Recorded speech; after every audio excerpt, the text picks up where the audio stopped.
Alors, dans cette quatrième expérience, ben, c'est la quatrième expérience qui correspond à votre livre, encore une fois, qui est donc la réaction entre l'hydrogénocarbonate de sodium et le vinaigre. Alors, le vinaigre, vous ne le savez pas encore, mais sa formule, c'est une formule de chimie organique en fait, et c'est du CH3COOH. Ok? Alors, j'ai ici mes 100 ml de CH3COH. Je les verse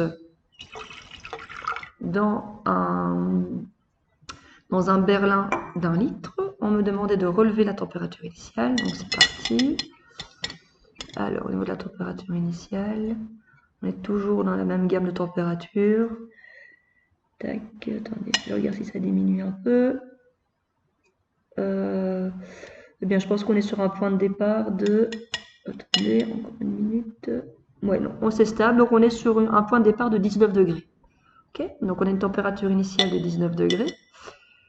Alors, j'ai ici préparé 5 grammes, grosso modo, 5,4 grammes pour être précise, d'hydrogénocarbonate de sodium. Donc, je vous laisse trouver la formule vous-même, hydrogénocarbonate de sodium. C'est du bicarbonate de soude, en fait. Okay, et puis, je vais verser l'hydrogénocarbonate de sodium dans le vinaigre, CH3COH, et je vais vous inviter, si j'arrive à trouver le bon endroit par rapport à la caméra, à observer ce qui se produit. Attendez, on va voir tout en une fois. Je tapote.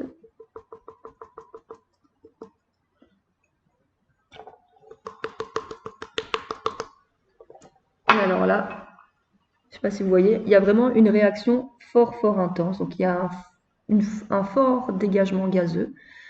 Voilà, assez important. Ça bulle, ça bulle, ça bulle. Donc s'il y a des bulles, ça veut dire qu'il y a une réaction qui se produit. Donc il y a une transformation des éléments. Donc vous savez qu'au départ, vous aviez du CH3COH que vous avez fait réagir avec de l'hydrogénocarbonate de sodium. Vous avez ici un gaz pour vous donner un petit coup de main. Ce gaz, c'est du dioxyde de carbone, d'accord? Et à vous maintenant de trouver les autres éléments, les autres produits qui sont ainsi fabriqués lors de cette réaction chimique. Hop, voilà, ça continue, ça continue. Je vais regarder, je vais prendre la température. Alors ici, qu'est-ce que l'on observe? Ouh!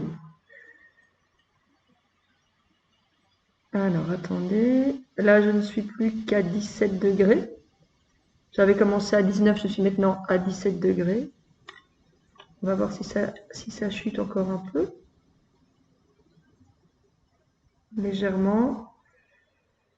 À mon avis, on va atteindre les 16 degrés, parce que ça diminue encore. Ouais. Donc j'arrive à une température finale de 16 degrés. Okay, donc on est dans un contexte un peu différent des 3 précédentes. Hein. Donc j'ai ici une chute de la température de 19 à 16 degrés, un fort dégagement gazeux qui est du CO2. Donc maintenant à vous de compléter la 4e ligne de votre tableau sur base de ces observations.